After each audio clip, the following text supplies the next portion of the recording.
Hello, everyone. How are you? Thank you for joining us today. For those of you who don't know me, I am Melissa. I am an event host for Power to Fly.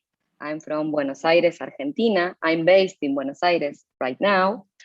And today we have many things to share. We have a great conversation with Kim. So I don't want to waste any time. So we'll go through some guides for today's conversation, but we will go through them very quickly.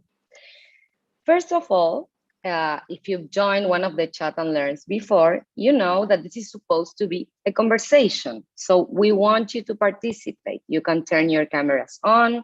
You can send your comments or questions via the chat box. That being said, you are all muted by default because we want to avoid any weird noise in the background that may distract us in our conversation. But please feel free to share your comments or questions through the chat box. In case you want to remain anonymous, keep in mind that you can choose my name from the drop-down menu so I can read your questions or comments. That said, you don't need to take down notes because you will receive an email 3 to 4 days from today for you to rewatch the conversation. So just relax, enjoy, participate, but you don't need to be taking down notes. So now we are gonna introduce Kim. We are so glad to have Kim here with us.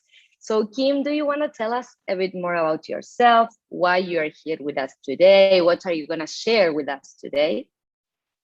Yes, absolutely. Well, first of all, I just wanted to thank you so much for this opportunity. I'm so happy to be here with you and all of the audience today. I am Kim Anthony. I just so happen to be a life, wellness, and career coach. I'm also the founder of Single Mom Society. But in addition to that, my background is extensively in psychology as well as career development. I've had the opportunity for over umpteen years, without telling my age. I've had the opportunity of teaching psychology courses as well as student development and career development courses. And so with that said, body language is something that is overarching. And that is something that I've had the opportunity to touch on and delve into in all of those different areas, whether it be psychology, to student development, to career development, and as well as life and wellness. And so it's really exciting to have this opportunity, and I'm looking forward to this discussion. Thank you again for having me. Thank you for joining us. So these are today's main takeaways. And for the sake of keeping things conversational, we've gathered all the questions you sent before the event, and we've organized them in what we feel is a nice flow. But please, again, feel free to share new questions or comments through our chat. So now we are gonna begin with our questions. Awesome. The first one, our icebreaker, is how would you define body language? What are the main different types of nonverbal communication humans have? Body language, I would define body language as the process of communicating nonverbally through your conscious or unconscious processes. And when we say nonverbal, that's referring to gestures. And gestures could be by hand, like I'm doing right now, facial, stance, your posture, your eye movements, your eye contact, as well as your tone, your intonation, and the way that you move around your space. All of those encompass your body language. And oftentimes we forget those aspects of body language. And I'm looking forward to hearing and sharing and talking about how that pertains to our career success, as well as our confidence as well as the message that we send, because our body language often, if not all the time, speaks before we get an opportunity to say or utter a word. So it's really important, to say the least. And so we'll hopefully talk more about that. And hopefully that gives a little bit of an idea of where we'll be going with it today. It was a great introduction. So continuing on that, someone asked us, how is nonverbal communication more important than verbal communication? So with that, I saw that question, and that was a very unique question in the sense that I don't know that I would say it's more important, as if I would say that it's equally or just as important as our verbal communication. So with that said, nonverbal messages can be more powerful than verbal messages in the sense that they're unconscious. So our verbal messages, we speak with more intention. We can kind of think about what we're saying. We can put more thought into it. However, with our nonverbal, sometimes that can come through unconsciously. And it may send a message that we are not necessarily wanting to send. And that is something that we want to explore a little bit more and delve into, because you can say, I'm listening and I want to hear what you're saying. But if your body language is turned the other way, or you're looking down, or you're not attentive, or your posture is a certain way, it can send an adverse message. And so we'll talk more, hopefully, about the mindfulness aspect of it. So I wouldn't necessarily, to answer that question, I wouldn't say that it's more important, but I would say that it is equally as important as our verbal messages. We want those two to be succinct. So if we're eager, if we're happy, if we're feeling a certain way, we want those messages to kind of be concise and coexist appropriately, if that makes sense. Yeah, it really makes sense. And the next question I think is really interesting, because it relates to the way we use that communication. Sometimes we can't. So I'm going to read it. Is it possible to control our nonverbal communication? I find it really hard to regulate facial expressions, and this has got me into trouble in the past. I can relate. I would say that too. It's not necessarily my facial expressions as much as my eyes. So with that said, being mindful is crucial. So what mindfulness looks like in relationship to our body language is, what type of internal dialogue do you have going on? That's something that you'll probably hear me talk about or reference quite frequently during this discussion. What are you saying to yourself when you are thinking about how you're going to communicate? So an example of that would be, what do I want to convey? And thinking about that before you actually speak it into existence. What do I want to convey during this dialogue or during my verbiage? That internal dialogue and being aware, the key, self-awareness is crucial. And like any other type of things, that aspect of our life that we want to improve and strive towards betterment, it means that we have to practice. And so that practice would include thinking about it before we get into conversations, before we get into those discussions while we're at home. I know it might seem a little quirky, but when we're in the mirror and we're talking to ourselves or just thinking to ourselves, you could be just applying your makeup. Practice that. Practice that process while you're doing your task or your activities. And you'll be surprised how mindful and how self-aware you will become before you get in those situations where you're like, what do I do? I don't know how to modulate this. I don't know how to keep this together. You'll be more aware. Hopefully that helps. Great. So Valerie says via chat that she relates to that because she struggled with her eyes during the interviews. So maybe Valerie, this advice may help you. Our next question is, how can you stand in a difficult conversation and be calm without your body language betraying you? That's a great question. That's a great question. One of the suggestions I would have right out the gate is, this is going to sound so simplistic, but it's so important. Breathing. Our breath scopes everything about what we do. So taking those breaths, thinking about what we're going to say before we say it, pacing ourselves. It's okay to pace ourselves. Sometimes we feel like in order to get a point across, we have to rush out the gate and we have to pull our thoughts together. Sometimes it's just important to take those breaths, be okay with it. They might seem a little awkward, but it's okay, because in the process, we're allowing ourselves to be more relaxed. We're allowing ourselves to be more calm. And obviously that speaks volumes to who we want to, or how we want to present ourselves to the person that we are speaking with, because oftentimes people mirror what they see. So if we're rushing along, they'll feel like I have to rush. If we're nervous, we're agitated.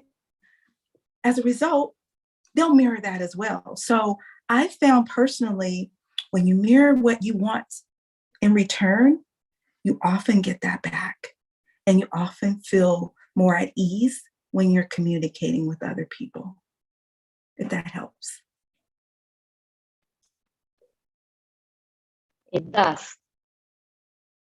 Well, and I think the next question you've already answered, but if you wanna maybe give some more tips, I don't know. Our next question is how can we gain control of our nonverbal communication when we are already too nervous or anxious? Even though you've already mentioned some of this stuff, maybe you wanna build on that? So another, that's it. I can definitely, there's so many ways you can go with that. I would go back to that internal dialogue too.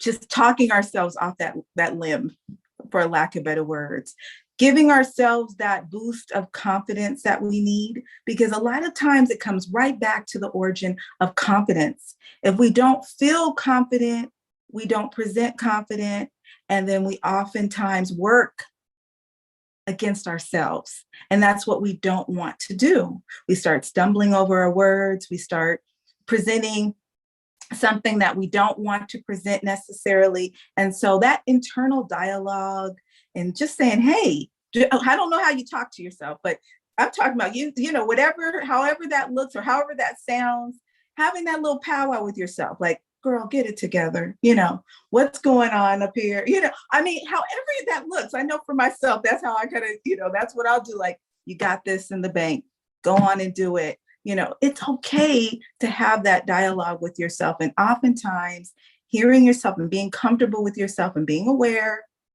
being mindful can make all the difference in how you feel when you approach it. And don't just do it right when you're in the conversation or the discussion. That starts earlier. It starts when you wake up in the morning. You're practicing that breath work if you're into that. You're practicing your internal dialogue. You're practicing your mindfulness and your awareness. You're looking at your body, your posture. What do I want to say to the world today? What message do I want to convey? You're processing that before you even head into that meeting or that interview or into that conversation, whatever it may be. You're doing that beforehand, and that preparation can make the difference.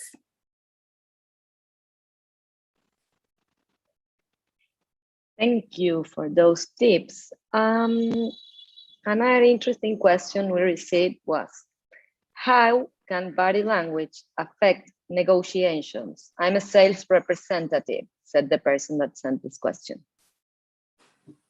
So negotiation, how it impacts that, another great question. This is kind of the reverse. So negotiating, you're going to want to be more aware or equally as aware of the other person's body language, and more so than yourself. So you're going to want to think about how you are posturing yourself and what you're conveying, but you're also going to want to focus on how the other person is perceiving it. And in order to do that, you have to be very cognizant. You'll have to be very attuned. So if, for instance, if you're constantly tapping your fingers or intertwining your fingers, or if you're crossing your arms, that can signal that you're stressed, even if that's not necessarily how you feel, but it can signal that. So if that's not something that you want to convey during your negotiation, even if you're nervous, right?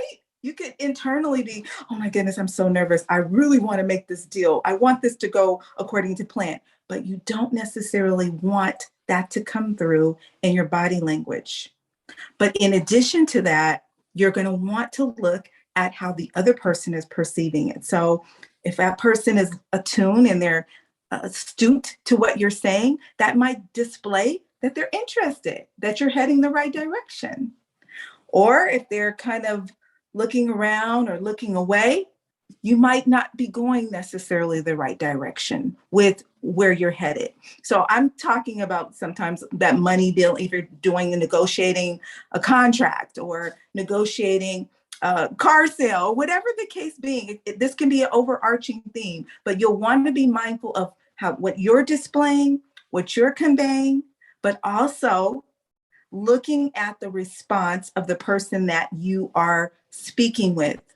So that, I think, has a lot to do, and that's a whole nother side note, with your emotional intelligence. I think emotional intelligence plays a great role or instrumental role in how you negotiate too. And if you're not necessarily as familiar with that, I would encourage you to look into that, because that has a lot to do with negotiation as well.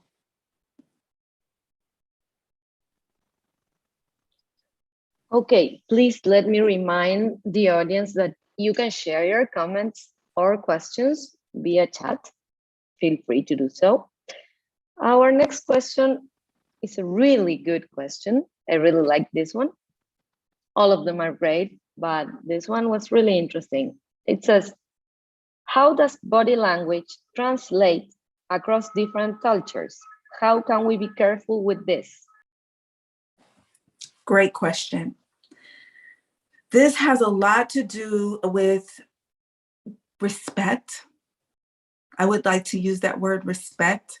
I would go as far as to say that, and awareness. According to statistics, our population is becoming more and more diverse every day.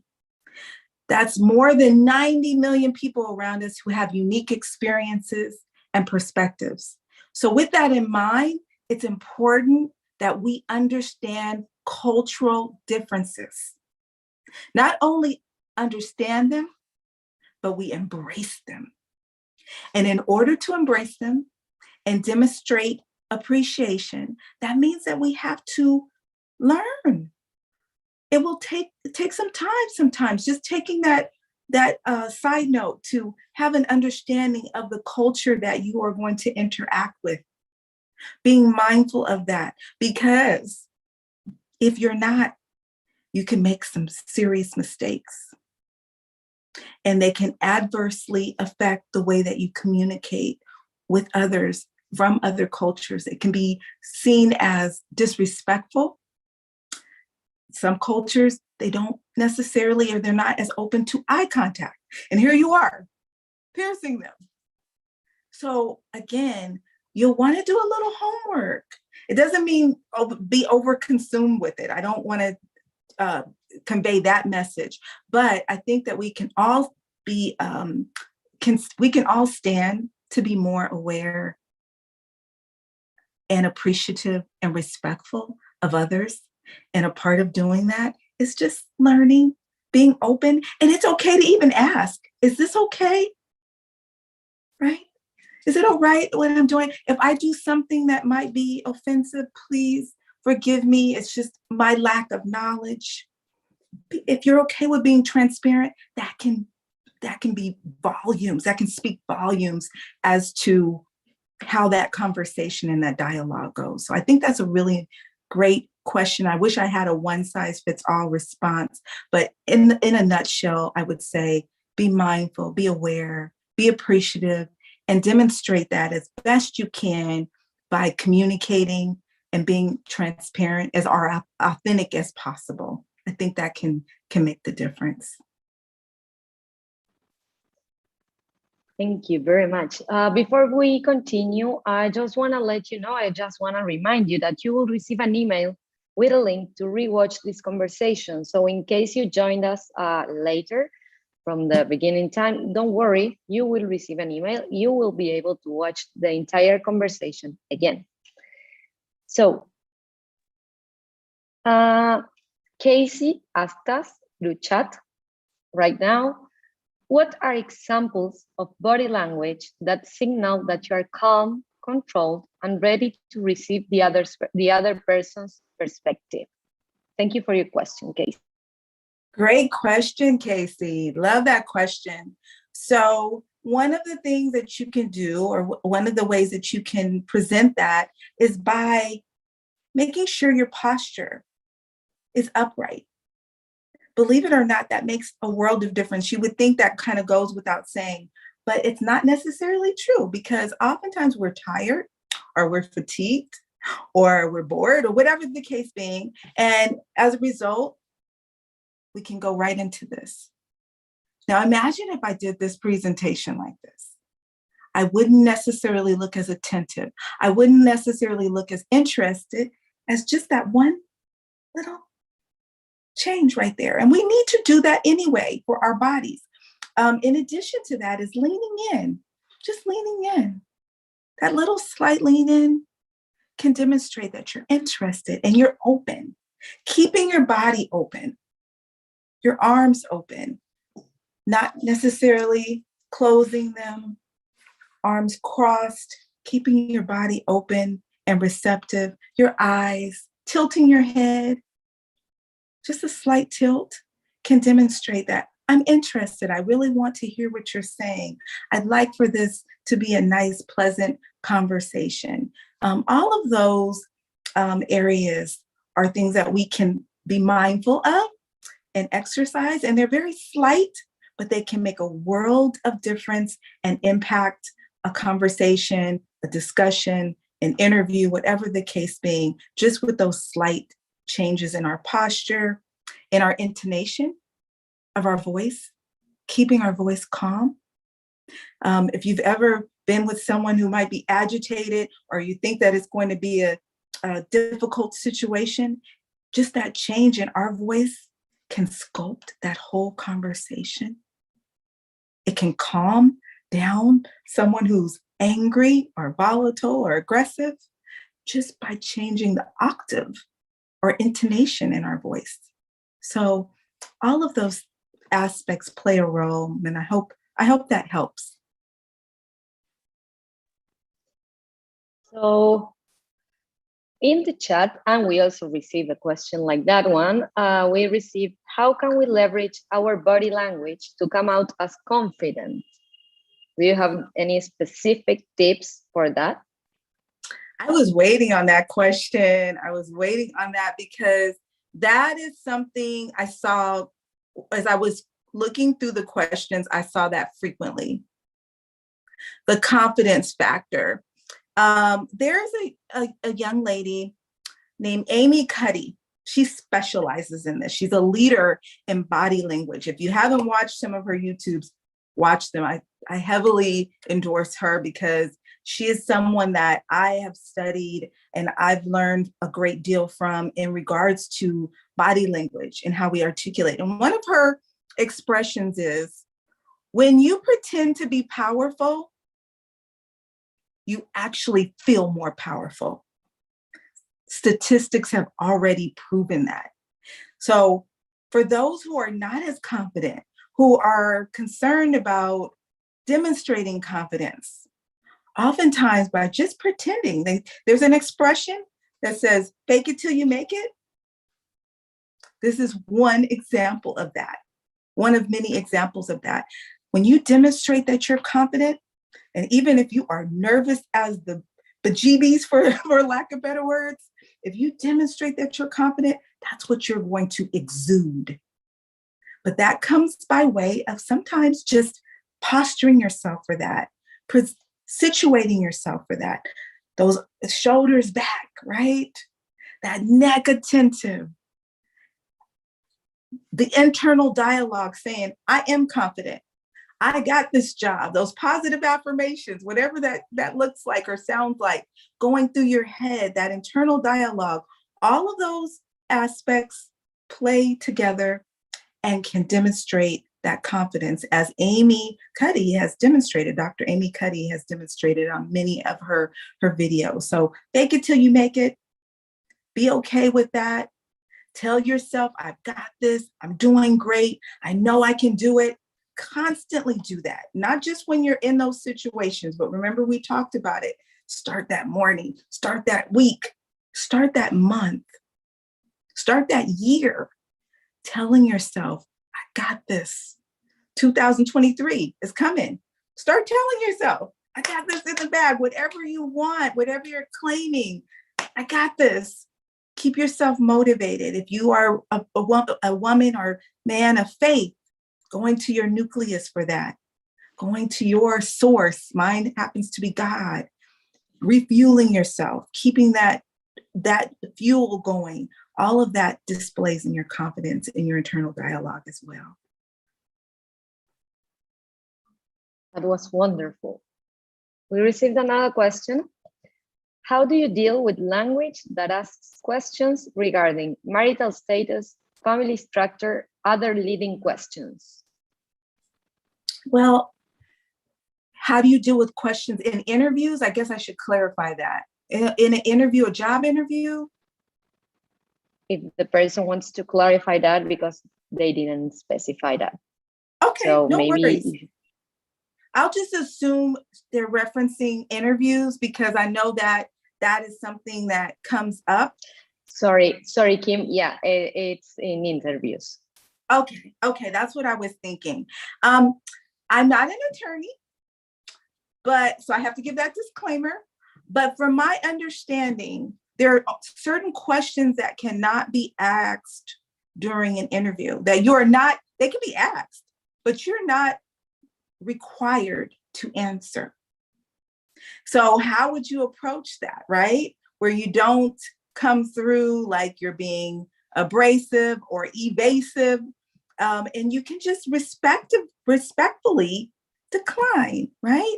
And you can do it in a kind way, because believe it or not, you can say no to somebody or no to something, or you can put boundaries up, and you can do it in a kind way. And you'd be surprised at the response it gets. You can say, no, I don't know. I don't feel very comfortable with that question. Can I think on that? Or can we revisit that? Right? And just the way that we say it in a kind or cordial, respectful way, it doesn't necessarily come through like we're trying to evade it, or that we're trying to be disrespectful, or that at the end of the day that we don't still want the job, right? Because that's it, the nuts and bolts of it. We still want the end result, but in the process, we don't want to feel violated necessarily. And we don't want our boundaries transcended on, or trespassed, I should say, on. So finding a happy medium, remember how we talked about taking that breath. Don't feel obligated to rush to answer anything. Think about it. Is this something I want to answer? Is this something I'm comfortable with answering? What was my internal dialogue earlier today when I thought about what would happen if this came up, if that even happened? So I think it's really important to just be mindful, and before you answer, and take those breaths, and then also think about how you would prepare to answer those questions if by chance you want to. But from my understanding, they are not required. some of those questions. I won't say all, but some of those: marital status, whether you have children. There's a laundry list, and I wish I had the link available right now, but there is actually a link that you can, if you email me or whatever the case being, I can send you the link to that link that provides you a list of questions that are not supposed to be asked during interviews. Just as an FYI, if you're interested.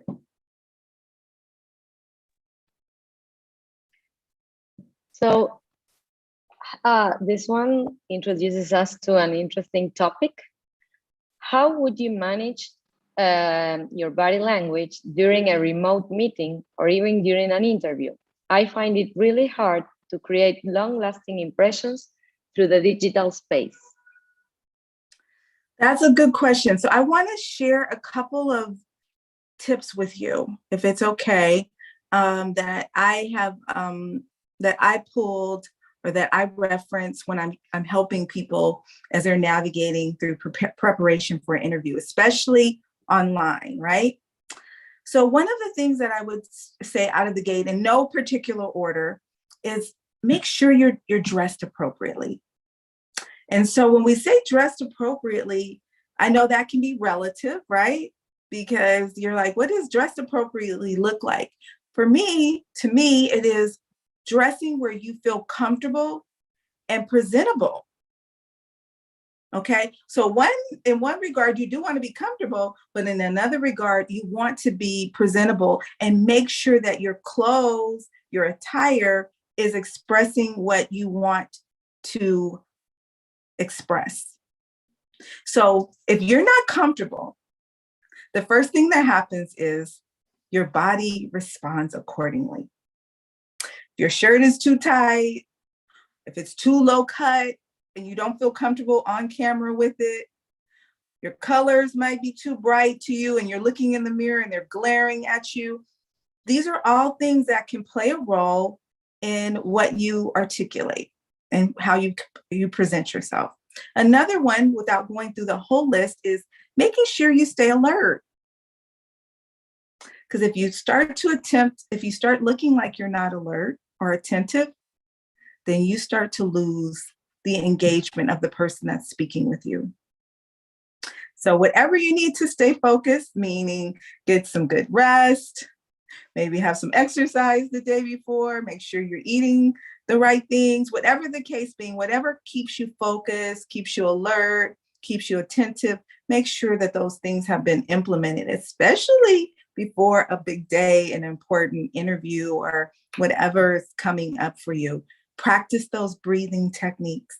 If your breath work is huge, how you breathe can really help your posture, help how you feel, especially when it comes to how you communicate and what you're conveying or translating in your communication. And lastly, there's several things. I'm trying to just go over those key points. Maintaining your eye contact, staying focused with your eye contact. Eye contact is everything. Just demonstrating that you are attentive, you are interested, can make a difference in that interview, whether you get that job or not, just by showing I'm really interested. Because you can't necessarily say, hey, I want the job, I want it today. So you got to make sure your body is saying that, right? Your body language, your eyes. If you've ever watched those modeling shows, just as a side note, and they tell you, sometimes you won't be able to smile. So your eyes can speak for you. How do you smile? With your eyes, right? Without your lips, you can show, I'm really happy. I'm really interested. Again, that takes that self-awareness, practicing, looking in those yes, I see someone said classic smiles. Yes, practicing that at home before, because your eyes, your engagement really can make a difference in that interview or what you want to translate or transfer in that as well. Before continuing, I wanted to add on that with Zoom, we also have the challenge. We were speaking this in another conversation, in another chat and learn, that when we wanna do eye contact, we should look at the camera. But that way you are not looking at the person's face. You know that? Like if I'm looking at your face, I'm watching here. But if I wanna make eye contact, I should do this. So that's another challenge. That is such a good point, Melissa.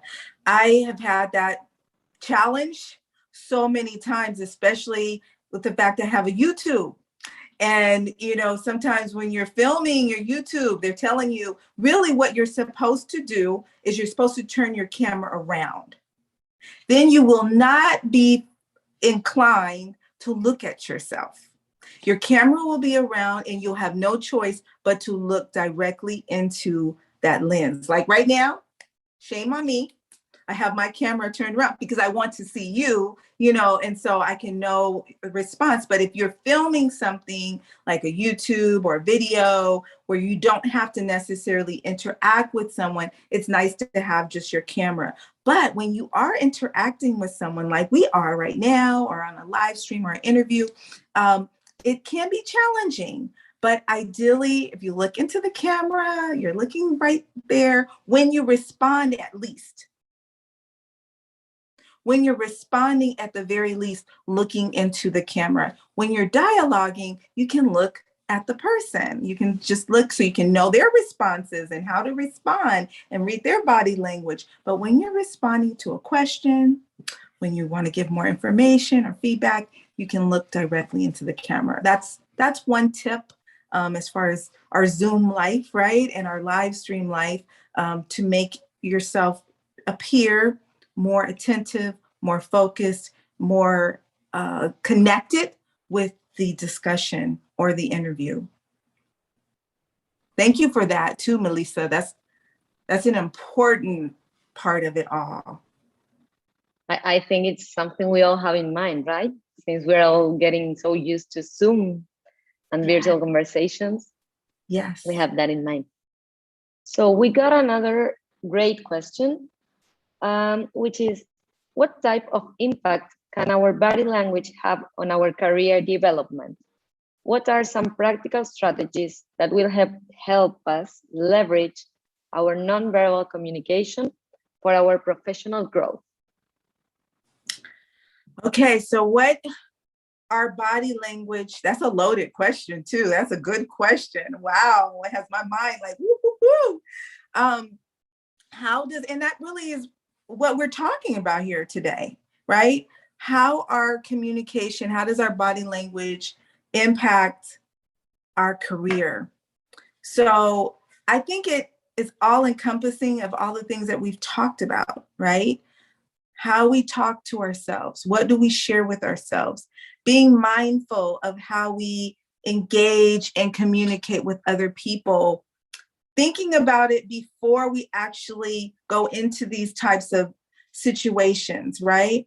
All of these things play a role in how we grow.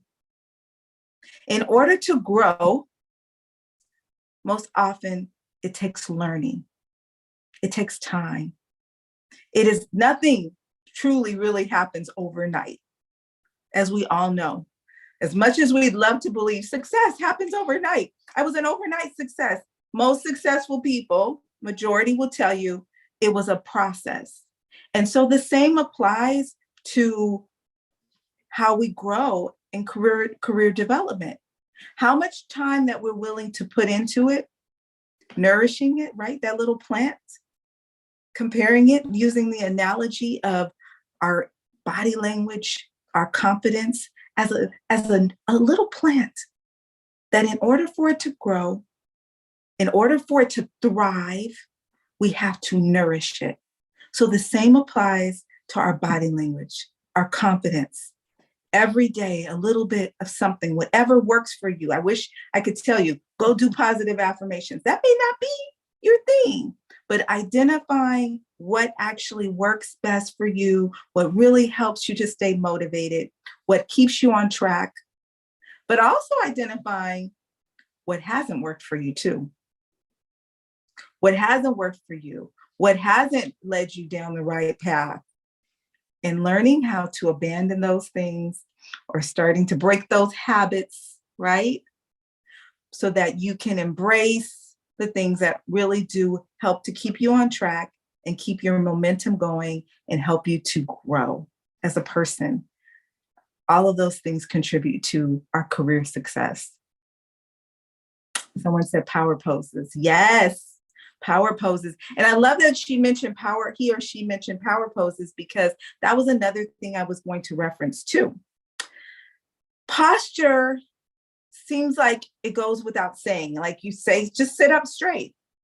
But in reality, some of us are not able to do that. So for instance, I can give the example, a personal example. I have a bulging disc. So something that used to be effortless for me to sit up straight and carry myself in this postured way now takes a little bit more effort. And the way that I help myself with it is by exercising. There are actual exercises that you can do to strengthen your back. Those are things that I've been able to learn through physical therapy. I went through extensive physical therapy, and there were exercises that I learned, and there are also exercises that I learned on my own. Those are helpful with those power poses.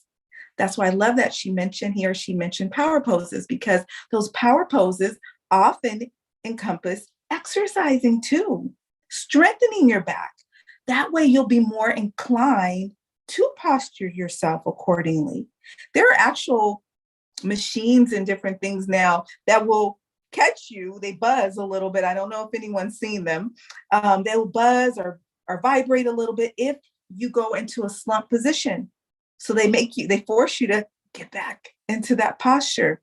All of those things are beneficial in the sense that all they're doing is strengthening your back, strengthening your posture. So it kind of goes without saying for some that it's all about posture, but for others, there are other things that have to be implemented to actually strengthen your posture as well. And I can share those exercises if anyone's interested. I can send those your way, as well as those power poses, right? Posturing, sitting with your back against your chair, making sure your arms are open. You can put your hand on your head, whatever those tilting your head in. There are a lot of different power poses. I have that in a PowerPoint that I'll also share on my website, but I hope that helps. I'm sure it helps. We have a question that to me is a great question. Aaron asks, what impact does someone's accent play a role in everything we have just learned? Some people are put off by hearing someone with a different accent, resulting in bias. So accent, because that plays a role in what we talked about, the voice, right? Intonation. And I think it goes back to, I'd almost even want to say that it goes back to cultural, right? Being okay with embracing, understanding, and being respectful of culture, being honest, being transparent without being disrespectful. So an accent can range from a different country to a different state. My mom is from the South.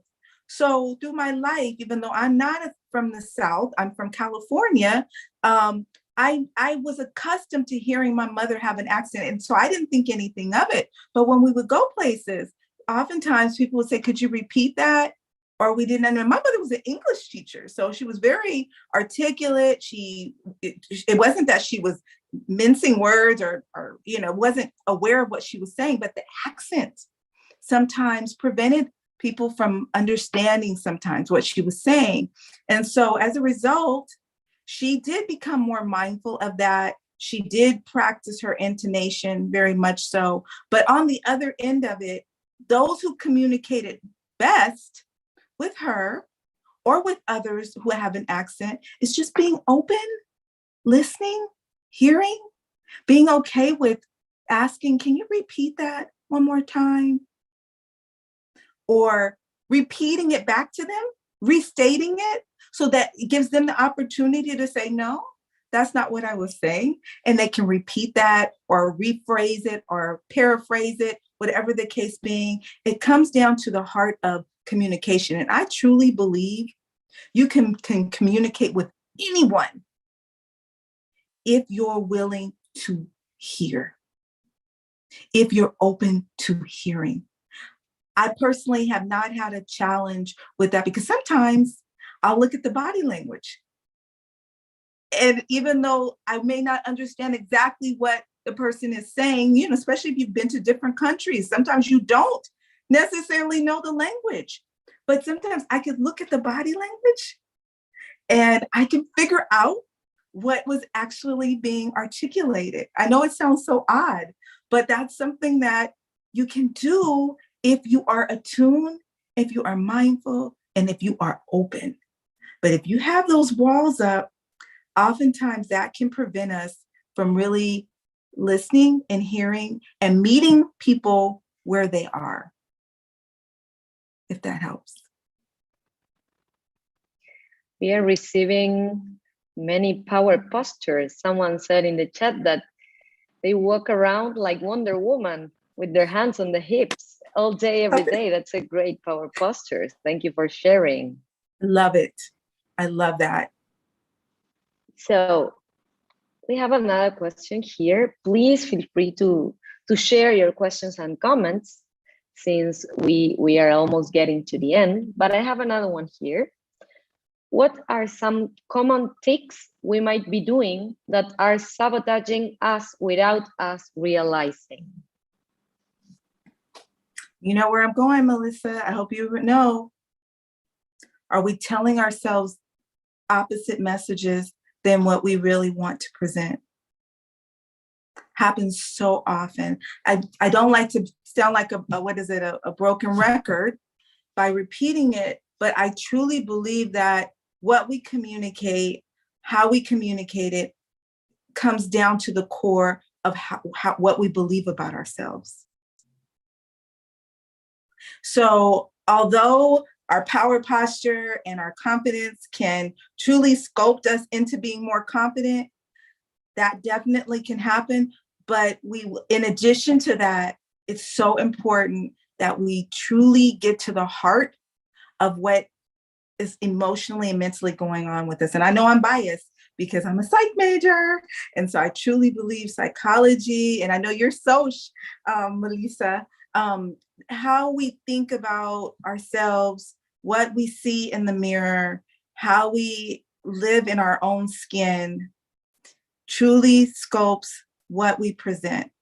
And so it's really important that we take that time to intrinsically get to the heart of ourselves.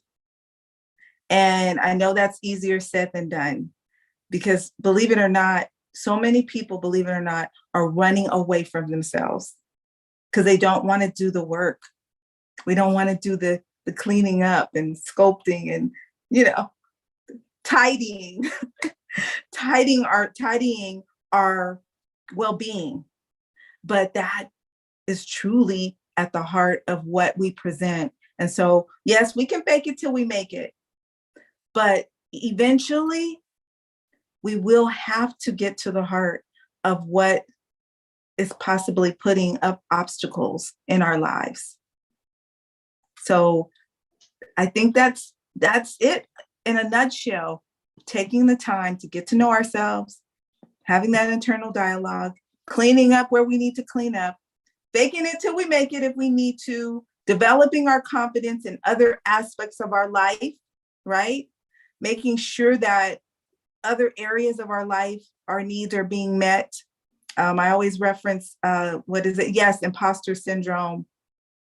That's exactly at the heart of it. Are we defeating ourselves by telling ourselves, no, I can't do it, but then showing up and saying, I can do this job.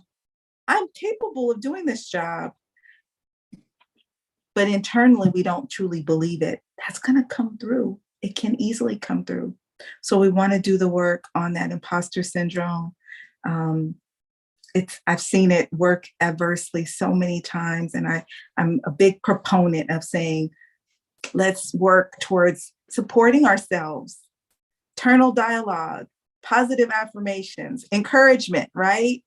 Doing that with ourselves, mimicking it, drawing inspiration from other people that inspire us, making sure our nucleus around us is affirming too.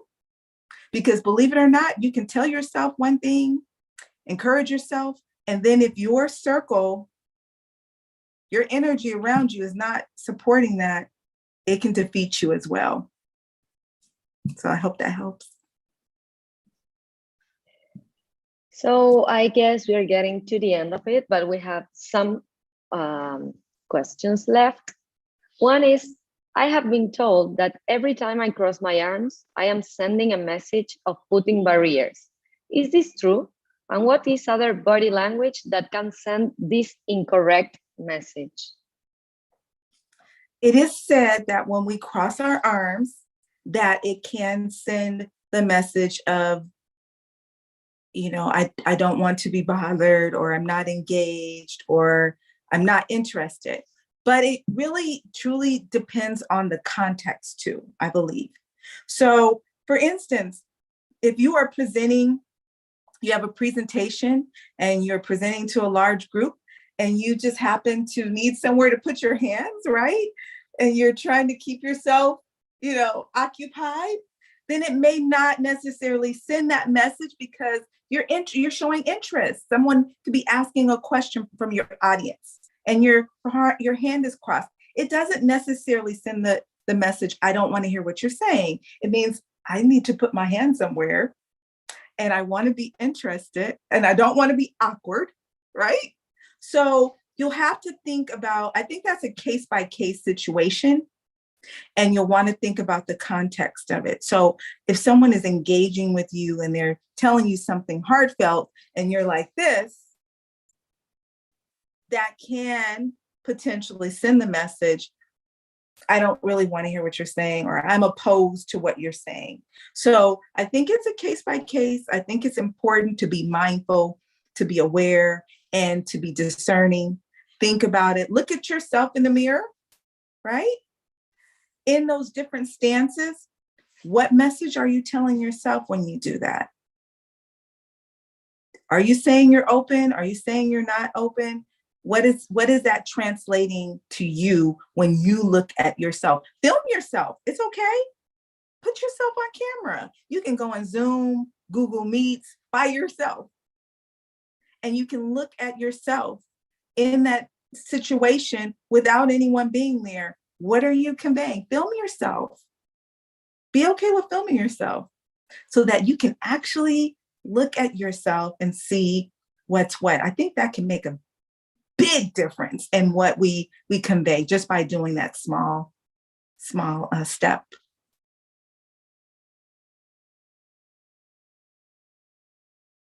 That is wonderful. So we have, I think, our last question, which is being the one that is speaking to other people. I always get frustrated when they are not looking at me because I think they are not listening to me. Is it true that when someone is not looking at you, it is because they are not listening? What to do in this situation? Again, a lot of these are kind of case-by-case situations, right? Some people don't necessarily like a lot of eye contact. It doesn't mean that they don't want to hear you. It doesn't mean that they're not listening. I think that it's more important to see or gauge it by what they communicate back to you versus just basing it on whether they're looking at you. So if by chance you ask them a question based on something that you provided them, and then they respond and their answer is like kind of all over the place and it doesn't speak to what you just asked, then there's a possibility that when they weren't looking, that they weren't interested or they weren't necessarily attentive for whatever the reason. It may not be that they're not interested. They might have some things on their mind. did I pay that bill today? Did I mow the grass? It may not necessarily have to do with you. So I think one thing that I would want to communicate or give as a takeaway, don't take anything personal. If we can remember that, to not take it personal, especially when it comes to business, when it comes to career, that we really take accountability for ourselves and what we're bringing to the table, what we're communicating, I think that can make a difference. And that we realize that we don't have control over what people think, what people say, or how they feel about us. I think that can truly help in how we go forward in communicating with others.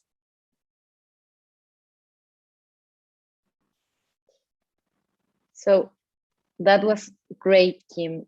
Thank you. Thank you. So we are getting to the end. So do you have anything you would like to share with the audience before finishing our session? The only thing I'd like to share is that this has truly been a pleasure. Thank you so much for this opportunity, Melissa and Power to Fly and Erica behind the scenes. It's just been a phenomenal opportunity. I really have a good time doing this. If individuals would like to stay in contact with me, I know we'll be sharing information. I do life, wellness, and career tips, but I also run an amazing organization for single moms in the career field, working moms, all of the above, education and so forth. So it's just been a good time. Thank you all for tuning in. I appreciate all of you. I'm giving you all the body language to say thank you. Thank you so much, Melissa. I appreciate you and the audience. Thank you, Kim. Thanks for everyone that joined via Zoom, via YouTube, or through Power to Fly website. Let me remind you that you will receive an email with a link to rewatch this conversation. You will also receive Kim's email, Kim's way of contacting her. You will also receive, since you've asked, these links that Kim mentioned related to postures and to questions that you shouldn't receive during an interview. So thank you for joining us. Hope to see you soon and have a great day.